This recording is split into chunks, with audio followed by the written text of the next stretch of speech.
What's the number one tip that I give you for a business to start in 2024?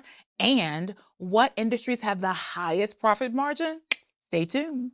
Welcome to the WorkHARDAholic Show with your host, the original WorkHARDAholic, Shirley Crawford, author, speaker, and small business consultant for over 20 years, helping you to work hard, play harder, and business better. Hello, hello, hello, and welcome back to the WorkHARDAholic Show. I am Shirley Crawford, your host, the original WorkHARDAholic, and today, I've been really thinking a lot about all of you out there who are starting a business or who are serial entrepreneurs or side hustlers. And so I've really been thinking about some tips and tools and information that you all need to have to be successful and maintain that success, especially in the upcoming year. So here's the first thing. I was reviewing, as we all should, the books in my library, and I was looking at my own. It's not business. It's not personal. It's business. I should know the name of my own book. The ABCs of Professional Social Media Presence. And I was really thinking about the C of the ABCs, right, which is control. And so at this point, I've been looking at a lot of you and seeing your information and what you're putting out into the world. And I can't tell that you're aware of what people are saying about you. I could be wrong, but from what I'm seeing, there's lots of conversation happening about entrepreneurs, individuals, influencers, etc. And we're not owning the story. We're letting other people say what they have to say, and we're not inputting, we're not containing, we're not controlling, which is what that C is. So today I thought I would revisit something we've talked about before. Feel free to pick up the book. But I want to make sure we are addressing this right here, right now, wherever you're listening, watching, or experiencing this. So the first thing that should be happening is that you should know anytime that someone is talking about you online. Now, if they're talking about you behind closed doors, you have no power over that unless you have spies everywhere and the walls have ears and eyes that are for you. You're not going to know that. But if they're online, if it's a newspaper article, if it's a blog, if it's a social media post, there are ways for you to be aware every single time your name is coming up in conversation. But before we even get to that, the first thing you want to do is Google yourself. That's right. Google is a verb for me. Google yourself. Look up every variation of your name. Okay, so do your full name, your first name, middle initial, last name, any nicknames, the name of your business, any nicknames for your business. That means any DBAs, right? And you want to make sure you know exactly the conversation around you. And then if you're like, well, I didn't find anything, put in the city, put in the state, put in your college, put in information about your business, put an award that you won, put an article that was about you, put all that in there and then see what comes up. And so that's where the party gets started. You first have to know what's being said about you before you can respond. And I didn't say react, I said respond. So when it comes to your business and your brand, we don't have time for reactions. We're not going to have this emotional, like, I can't believe they said that. Of course they did. The better you do, the more people are going to talk about you. And a lot of the times it's not going to be nice. Social media in particular has given these bullies an opportunity to say whatever they want to without you having the ability to punch them in their face. And because of this, people say whatever they feel. In your presence, they smile in your face and they stab you in the back. As the song goes, backstabbers, right? So the first thing you want to do is know what's being said. And then you have to determine for your brand, how do you respond to these things? So a lot of people will say, oh, well, if someone's out there saying something bad, just let them say it. Let it go. It doesn't matter. If I respond, it's only going to cause like this snowball effect. Sometimes that's true.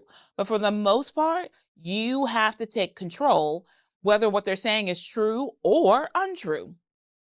One of my favorite tips that I always say, especially when it comes to social media, is that when people are commenting on your stuff, it's like this. If I saw you in the hallway and I said, hello, by your name, and so you hear that and you just walk past and don't say anything, I will from that moment think that you are rude and not courteous, and I will talk bad about you, or at least will think bad things about you. It's the same thing online. If someone is taking the time to comment on your post, your video, your information, and you don't respond, they're going to think that you're either too good for them or you think you are too good for them, and that you're obnoxious, you're rude, and that's going to leave a bad taste in the potential mouth of a customer, a client, an ambassador, a resource, a funder. Okay? So the first thing is you respond to everything. But the response, if it's negative, you don't have to respond with everything online. The best response that shows that you recognize that someone made a comment, that you are concerned about your business, your brand, and their experience is that you respond to that person and say, we're really sorry to hear that this happened. Please reach out to us at this phone number. Phone numbers are questionable because people, robots will take those, or this email address, and we'll be happy to address this. So that means for everyone else that's watching, if that person continues to go on, they recognize that they're out there for a reason other than satisfaction. And it shows that you were concerned about your client and you responded. That's one of the first things. The other thing is Google has a lot of amazing, wonderful tools. And one of them is Google Alerts. You can actually put into the information to say, who you are and what you're doing. And so you put in keywords, and whenever those keywords come up, I'll use the example. We had an interview that we did for Scripps, which was a lovely interview that we enjoyed doing, and it went national. And so I got notifications from Kansas City that there was an article being posted. I got notifications from Texas. That's the kind of thing the information that you can get if you're putting in the right keywords into your search. I was hoping to talk a little bit more about claiming yourself on Google, but we're almost out of time for this segment. I'm going to have to go to commercial break. But I will say this. Be sure to claim your Google listing. Okay? They will have you verify. The verification you can do online, or they'll send you a postcard to verify that it's you, so that not anybody can make a comment about your business or pretend to be you. You can put up photos, videos, information. It's free advertising for you. But do note, if there are negative reviews about your business, you can do nothing about it. Technically speaking, you can't delete them, you can't remove them unless they are spam or fake reviews, and you can prove that, or you have some other way to dispute it. So you can try to dispute with Google about it, but for the most part, a bad review is a bad review is a bad review. All righty then. We'll be right back after this commercial break. Thanks. At Richmond Dentistry for Children, Dr. Randy Adams and Dr. Brandon Allen are crazy about your kids and their teeth. With compassionate care, our professional staff treats your kids like they were our own. Call us today to make an appointment at 804-780-2888 or check us out on the web at richmonddentistryforchildren.com. Let Richmond Dentistry for Children take care of your kids' teeth today for a healthy tomorrow. In honor of the Women's Business Center RVA 5-year anniversary, the countdown is on. Ladies, it's time for the WBC RVA Toolkit. You don't want to miss it. It means every Thursday you co-work not for free, but it's included. So that's co-working every Thursday. Each month there's one seminar and one group coaching. So all day Thursday you can come hang out here at the Women's Business Center RVA, and it's just $25 a month. Tell them about it, Joanne. Yes. And a couple of the topics that we will be talking about, discussing and reviewing and going through are starting a business the right way, because we do want to start off the right way.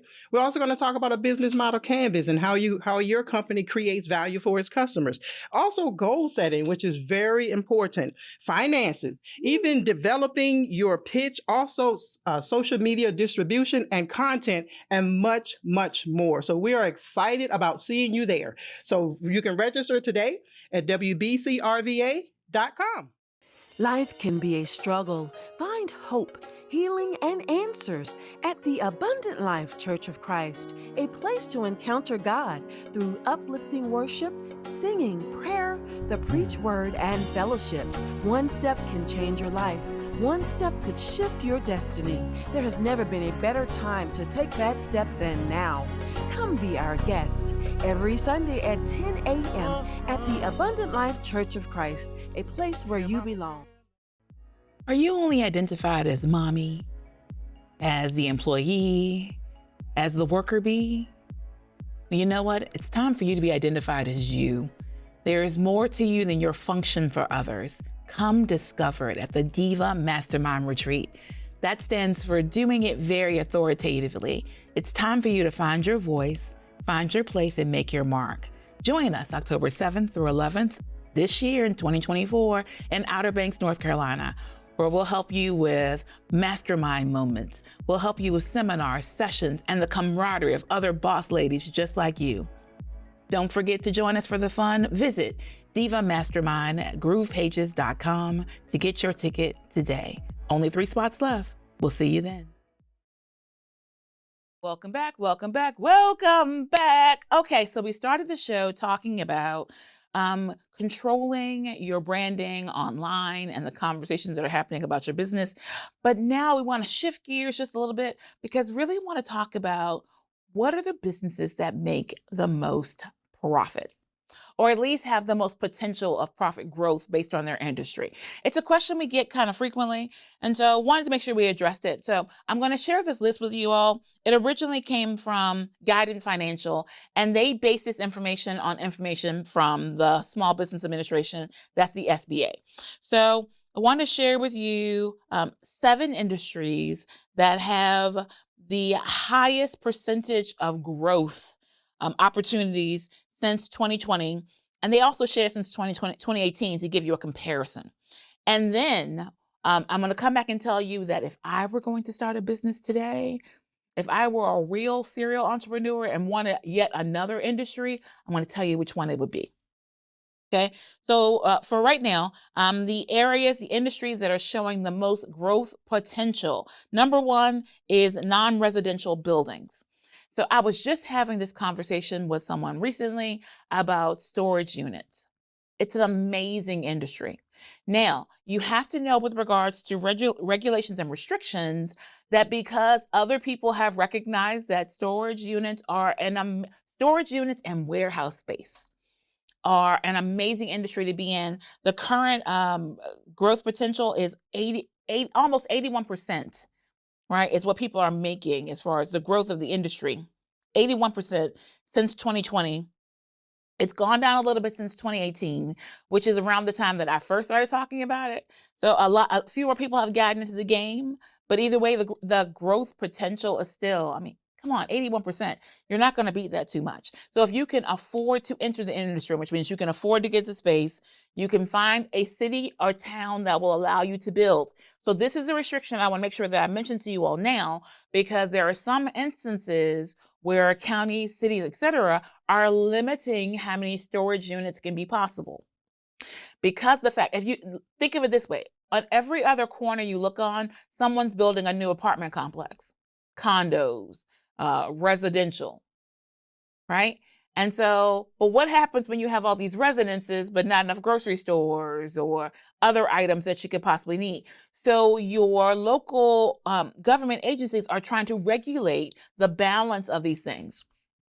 So I know, for example, that of a group not too long ago that wanted to build a storage unit in a county locally where we are, and the county said no because there were too many storage units.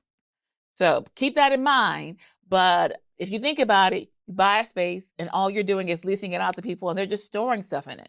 So outside of electricity, insurance, you don't necessarily even have to have like water for the people who are having spaces. None of that. All they need is a box to put their stuff in. So amazing. It's an amazing growth potential there. The second one, which I thought was surprising, but it's gas stations. So if you can deal with, we won't make cartel jokes, but if you can deal with the fact that gas prices are constantly up, down, up, down, up, down, up, down, they actually make a decent amount of money. And so you need to recognize that the issues with regards to running out of gas, which has never happened, people. It's never, ever happened. And so what happens is that the people who have it don't want to sell it to us because they don't like the US or something else occurs. But at present, we're not running out of petroleum. Not at present. All right. Don't believe the hype.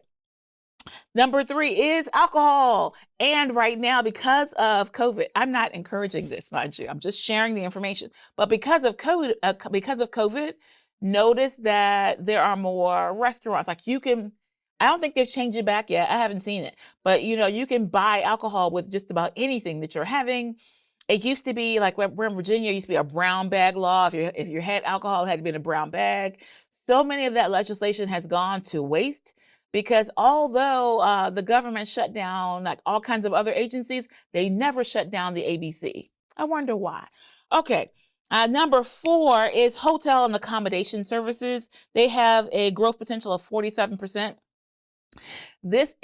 It does not include Airbnb, etc., but that's also an interesting industry. If you're in an area where there are not too many rules or regulations and you're able to do it, it's good money. It's especially like for side hustle, side income, a way for you to make money and not have to be relying on your corporate job or Uncle Sam.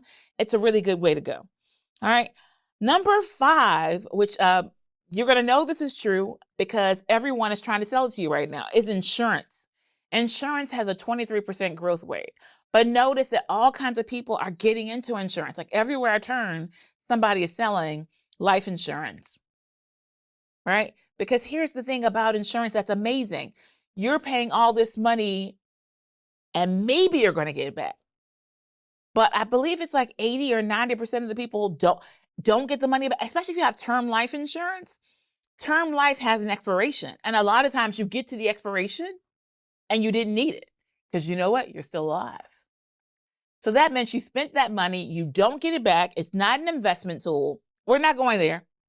That's not what this was about. I'm just giving you a list of industries that have a high growth rate. And insurance is number 5. Number 6 is automotive services. Ladies, how many times have you been hustled or swindled by a mechanic?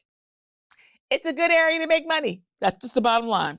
It has almost a 30% growth rate. And the last one, and so once again, when you hear all these, it makes sense when you're looking around and seeing more people are getting involved. The last one is landscaping. Right? Because weeds always grow back. Grass continues to grow. People always want flowers. Most flowers are seasonal. They have to keep coming back and having more work done. And then because the real estate industry has increased with more people buying property, there's even more need because we have an entire generation that has no desire to mow the grass. All right. So I want to share once again the top 7 areas of growth potential since 2020. Non-residential buildings, which includes your warehouses and storage units.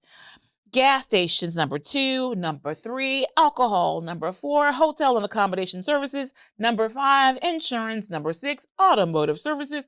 And number 7, landscaping. Right after this commercial break, I'm going to tell you the industry that I would start if I were looking to start one more thing. Ladies, are you looking to move your office from your kitchen table to a space of your own? Are you ready to take your business to the next level? Are you looking for co-working and community? Well, then come join us at the Women's Business Center, RVA, located at 1510 Willow Lawn Drive, Suite 100, directly across the street from the Kroger at Willow Lawn. Visit us on the web at wbcrva.com or on social media at WBCRVA. When you're ready for more than just office space, come join the WBCRVA family. Whether it comes to running a business day-to-day, running errands with your busy family, or running an international speaker and coaching business, we all need good health care. The Capital Area Health Network is your Medicare and Medicaid expert and provider, with 7 locations providing you compassionate, affordable care. Go to cahealthnet.org. That's cahealthnet.org. The Capital Area Health Network. Healthcare for you and near you.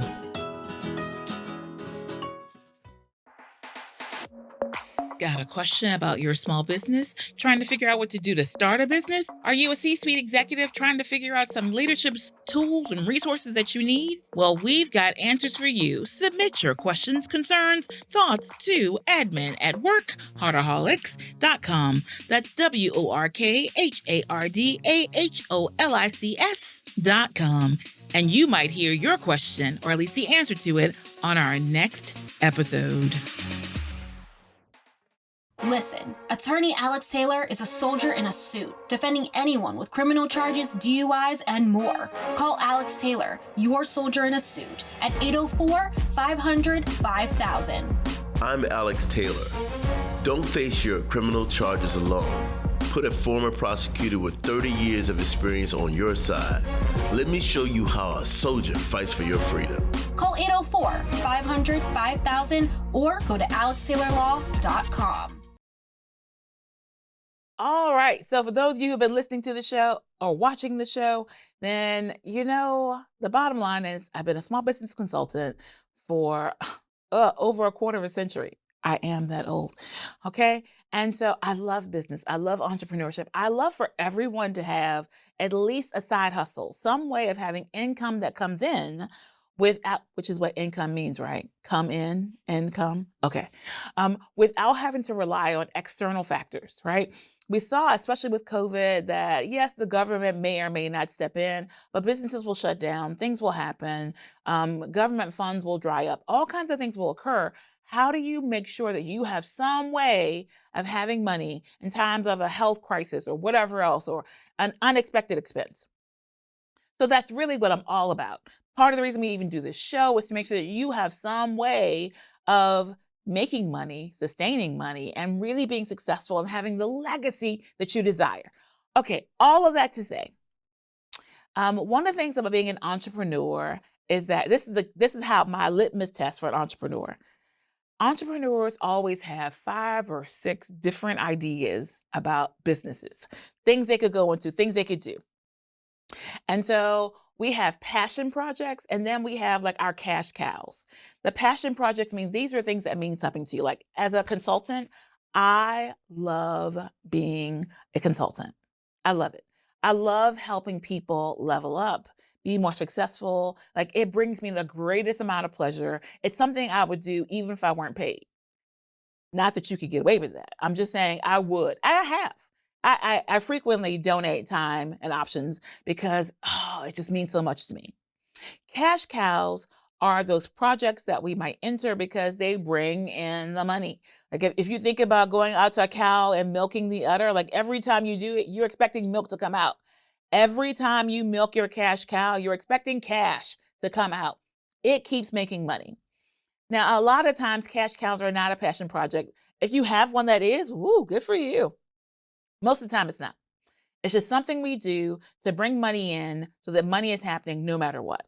So on that note, I want to share with you all an industry that I think is, I've talked about it before, kind of like in passing, but I really want to say blatantly. An industry that I think is one of the most amazing with regards to profit margin. I'm going to spill the tea, literally. Tea. Coffees and tea. Tea in particular, because coffee industries have managed to like really strangle the pricing of coffee. Like they realize that, think about it now, coffee beans that you could make of your own and grind them up, it's not that expensive of a process. And furthermore, the most expensive coffees are disgusting about how they make them. We're not getting into that either. Let's get back to the tea. So tea basically is taking the tea leaves and they process them. That's it. You can make your own if you wanted to. And so, but think about this though. We go into Starbucks and we spend $10, $12, $15, $20 or more for something that costs far less. So the thing about tea is that the general profit margins now, and they used to be higher, but once again, we have a few more people entering the industry, recognizing that there's money to be made. So a few more fees have been tacked onto it. But in general, tea has a 60% profit margin. How many of you all have an industry where you're making that? A 60% profit margin. Okay? So like they're spending pennies on the dollar and charging you $20, $10, $15 for tea. And is anybody complaining about it? No. If anything, we're wearing this badge of honor. Yes, I'm a cafe vente. I want the green tea, the black tea, the orange tea, adding the mint, adding hibiscus. Oh no, I get pomegranate. Oh, like we're using that as a part of our identity. And we're paying all this money for something that costs very little. Now, don't get me wrong. There are health benefits to tea. Believe you me, we're not questioning any of that. I'm really not. But There is money being made. And if that's the case, why shouldn't it be you? So here's the thing about starting off with a tea industry. Now, admittedly, the price for entry can be anywhere from like $60 to 5 figures. And that's all going to depend on who are you using. Are you going through one of the starter companies that helps you start your tea industry? Are you going through like the unions or the groups that actually deal with that? Are you going directly, like who's your tea source? Because we're not saying you should be giving out crap and calling it tea. You can do actual quality and you can make that happen. And once again, you can start anywhere, like I said, from $60 to 5 figures. And that's like, I think up to maybe 15 or so. Now, there are those that there's a package that someone has. I'm not saying by name because I am not affiliated. I'm just sharing the information. There's a $32,000 investment. And it's basically a done for you tea packaging. And so from their clientele, they normally predict and share that they make about $3 million based off of that investment. I did say it had a 60% profit margin. So, and here's the thing that I really love about the tea industry in particular is that the stated recovery time, and the recovery time is how long it takes you to go from starting your business to really being in the profit, like being in the black, 10 months. That is unheard of. Most of our businesses that we deal with go out of business in 3 years because there's no cash flow. So here we're talking about an industry where within 10 months' time, generally speaking, you can make your money back and then just be in the black. Amazing. So once again, I just wanted to share with you all some tips and resources that you can be using for 2024 as you're moving forward. So the first thing is we talked about controlling the game when it comes to your branding and conversation about you, especially online. Then we talked about industries with the greatest growth margin, like things that are going to keep growing. They're not going to be one-hit wonders. They're going to be around for a while. And then number 3, we spill the tea. Now you can pick it up and start your own business. All right. As we always say, live better, do better, be better, and happy entrepreneuring. Ta-ta.